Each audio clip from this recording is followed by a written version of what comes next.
চাকরি প্রত্যাশী আমার ভাই ও বোনেরা, আশা করি সকলে ভালো আছেন। বিমান বাংলাদেশ এয়ারলাইন্স লিমিটেড বিশাল বড় 600+ বড় ধরনের একটা নিয়োগ বিজ্ঞপ্তি প্রকাশ করেছে, সকলে জানেন।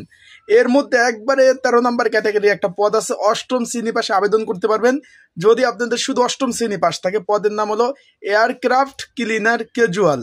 লোক নিবে 160 জন। বেতন পাবেন আপনার 875 টাকা প্রতিদিন, প্রতি মাসে বেতন আপনার আসবে গিয়া মাস শেষে 27,000 টাকা, কিন্তু প্রত্যেক মাসে বেতন পাবেন।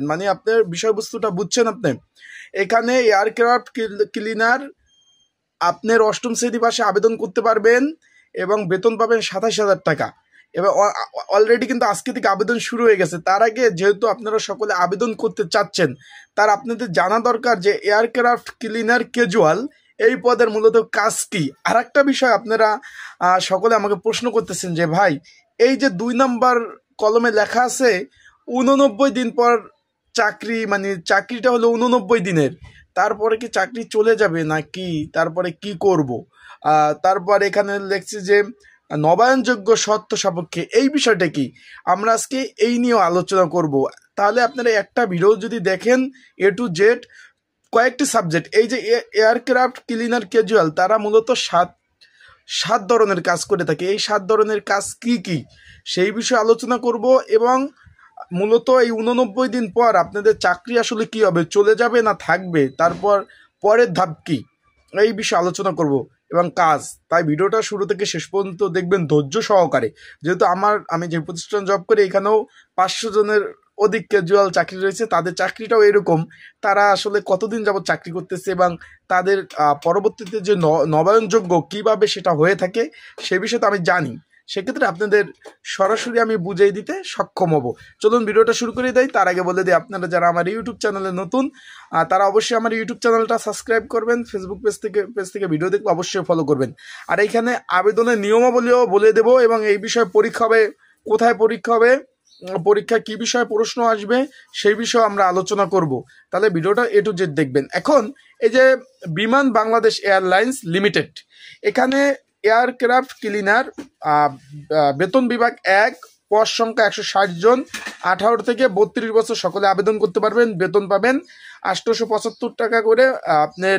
এছাড়াও অন্যান্য ভাতা পাবেন, অ্যাভারেজ আপনার বেতন আসবে 27,000 টাকা। অন্যান্য ভাতার মধ্যে যেরকম সান্ত্বিক বিনোদন ভাতা, তারপর আপনার পয়লা বৈশাখ ভাতা, তারপরে আপনার ঈদুল আজহা, ঈদ কুরবানির যে উৎসব বোনাসগুলো, এগুলা পাবেন।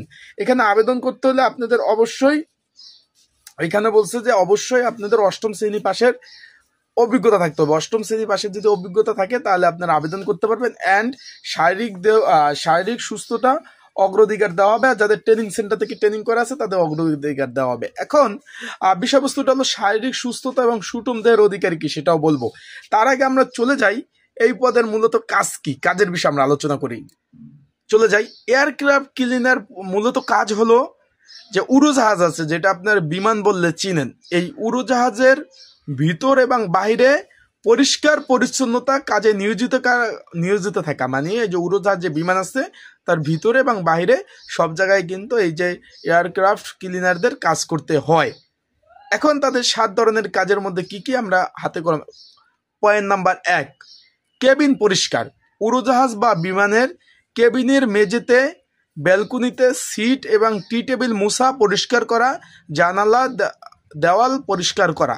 আপনার বিমানের মধ্যে যে টি টেবিলগুলো থাকে, সিটের মাঝখানে যে ফাঁকা জায়গায় ময়লা থাকে, তারপর আপনার এই যে জানালা থাকে, গ্লাস থাকে, এগুলা পরিষ্কার পরিচ্ছন্নতা কিন্তু আপনার করতে হবে। পয়েন্ট নাম্বার 2, এখানে বলছে বাথরুম ও রান্নাঘর এলাকাগুলো জীবাণুনাশক ও পরিষ্কার পরিচ্ছন্ন করা। যে আমার কথা আপনারা বুঝবেন, এই যে বিমানের যে কিচেন রুম আছে সেটা পরিষ্কার পরিচ্ছন্নতা রাখা, অ্যান্ড ওয়াশরুমগুলো আছে সেগুলো পরিষ্কার পরিচ্ছন্নতা করতে হবে। পয়েন্ট নাম্বার 3, বজ্র অপারেশন। বিমানের মধ্যে যে ময়লা আবর্জনা থাকবে সেগুলো পরিষ্কার পরিচ্ছন্নতা করে অন্য জায়গায় ফালানো বা নির্দিষ্ট স্থানে নিয়ে যায়, এটা পরিষ্কার পরিচ্ছন্নতা করা। পয়েন্ট নাম্বার 4, কম্বল, বালিশ, ম্যাগাজিন, খাবার পানি সমগ্র পুরাতন সরবরাহ করা। এটা আপনি বুঝবেন। এই বিমানের মধ্যে যে পানি থাকে, তারপর বিভিন্ন কম্বল থাকে, তারপর বিভিন্ন বালিশ থাকে, যে এগুলো যখন ময়লা হয়ে যায় এগুলা চেঞ্জ করে, এগুলা পুরানোগুলা এনে নতুনগুলা সরবরাহ করতে হয়। বিষয়টা বুঝছেন? পয়েন্ট নাম্বার 5, উড়োজাহাজের বাহিরের অংশ যেমন জানালা, ফিউচার এবং পরিষ্কার করা বাইরের যে উড়োজাহাজের যে বাহিরের যে অংশগুলো থাকে সেগুলো সুন্দরভাবে পরিষ্কার করতে হবে। বিষয়বস্তুটা বুঝছেন? মানে আপনার কাজ হলো উড়োজাহাজের মধ্যে পরিষ্কার পরিচ্ছন্নতা এই টাইপের কাজ করা। আর কি কাজ করবে তার আগে বলে দেয়, যেহেতু আবেদন শুরু আজকে 23 তারিখ এপ্রিল মাসে, যেটা মাসব্যাপী আবেদন চলবে, তার মানে আপনারা তো অলরেডি দেখে ফেলেছেন আমার ভিডিওতে আমি বলেছি আবেদন করতে হবে সম্পূর্ণ অনলাইনে ভাবে। আবারও বলতে আবেদন সম্পূর্ণ অনলাইন ভাবে করতে হবে। আবেদন শুরু আজকে থেকে চলবে, যেটা আপনার মে মাসের 22 তারিখ পর্যন্ত আবেদন চলবে। এখন কেউ যদি ঘরে বসে নির্ঝামেলায় ত্রুটিমুক্ত আবেদন করতে চান, স্ক্রিনের উপর যে হোয়াটসঅ্যাপ নাম্বার রয়েছে, ডিসক্রিপশন বক্সে যে হোয়াটসঅ্যাপ নাম্বার রয়েছে, এই নাম্বারে আমার সাথে যোগাযোগ করতে পারেন। ঘরে বসে নির্ঝামেলায় ত্রুটিমুক্ত অ্যাপ্লাই এবং আবেদনগুলো কিন্তু সুন্দরভাবে করে দেওয়া যাবে। অ্যান্ড এটা পরীক্ষা হবে ঢাকাতে, তাই এটার পরীক্ষার জন্য প্রিপারেশন প্রস্তুতির জন্য যে সাজেশন প্রয়োজন হয়, স্ক্রিনের উপরে নাম্বার রয়েছে, ডিসক্রিপশন বক্সে নাম্বার রয়েছে, এই নাম্বারে আমার সাথে যোগাযোগ করবেন, মেসেজ করবেন, সাজেশনও নিতে পারবেন। অ্যান্ড পড়াশোনা প্রিপারেশনের জন্য আপনারা যে পিডিএফ ফাইলটা পাবেন এটার মধ্যে গুরুত্বপূর্ণ প্রশ্নগুলো থাকবে, পড়তে পারবেন। আর আবেদন করতে হলে স্ক্রিনে হোয়াটসঅ্যাপ নাম্বার, ডিসক্রিপশন বক্সে নাম্বার, এই নাম্বারে যোগাযোগ করুন। এখন আমরা মেন ভিডিওতে চলে যাই।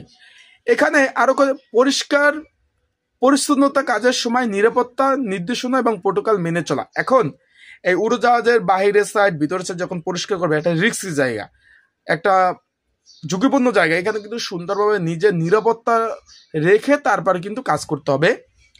পরিষ্কার কাজের সময় কোনো ক্ষতি বা অস্বাভাবিক লক্ষ্য হলে তা কর্তৃপক্ষ রিপোর্ট করে। যখন পরিষ্কার করতে গেলেন, যাই দেখলেন যে একটা জানালা ভাঙা আছে, তখন আপনার যে অফিসার আছে তাকে বলা যে স্যার এইখানে ভাঙা আছে, এখানে এটা ঠিক করতে হবে, এখানে কিছু আছে, পরিষ্কার করতে যায় কোনো অবৈধ কিছু পাইলেন, তখন কর্তৃপক্ষকে রিপোর্ট করা যে এগুলা আছে, এগুলা কাজ করতে হবে।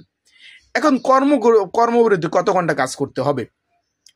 শিফটিং ডিউটি কাজ করতে হবে, এর মধ্যে রাশ শিফটিং, সাপ্তাহিক শিফটিং, ছুটির দিন অন্তর্ভুক্ত থাকতে পারে।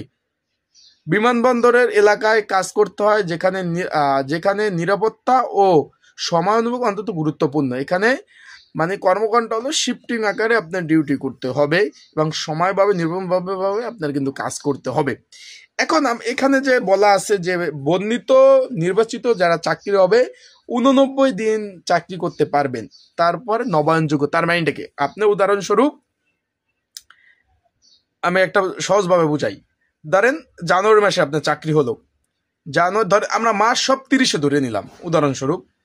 জানুয়ারি 30 মাস, ফেব্রুয়ারি তো 28, আমরা 30 ধরলাম। জানুয়ারি, ফেব্রুয়ারি, মার্চ, মানে কি 3 মাস।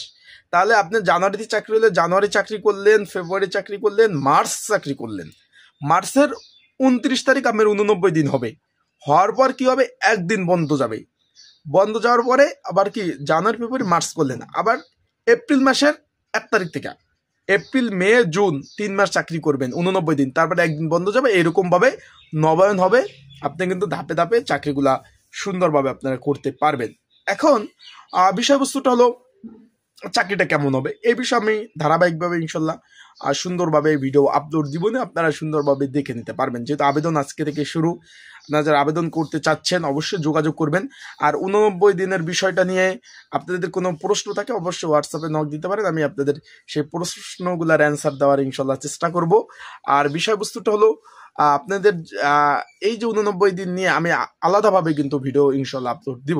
তাই আপনারা অবশ্যই বুঝতে পারছেন যে এয়ারক্রাফট ক্লিনার ক্যাজুয়াল পদের মূলত কাজের ধরনটা বুঝতে পারছেন। তার পরবর্তীতে আরো বিস্তারিত বিষয় নিয়ে আমরা আলোচনা করব। তা ভালো থাকুন, সুস্থ থাকুন, চোখ রাখুন আমার ইউটিউব চ্যানেলে, ফেসবুক পেজে। আসসালামু আলাইকুম।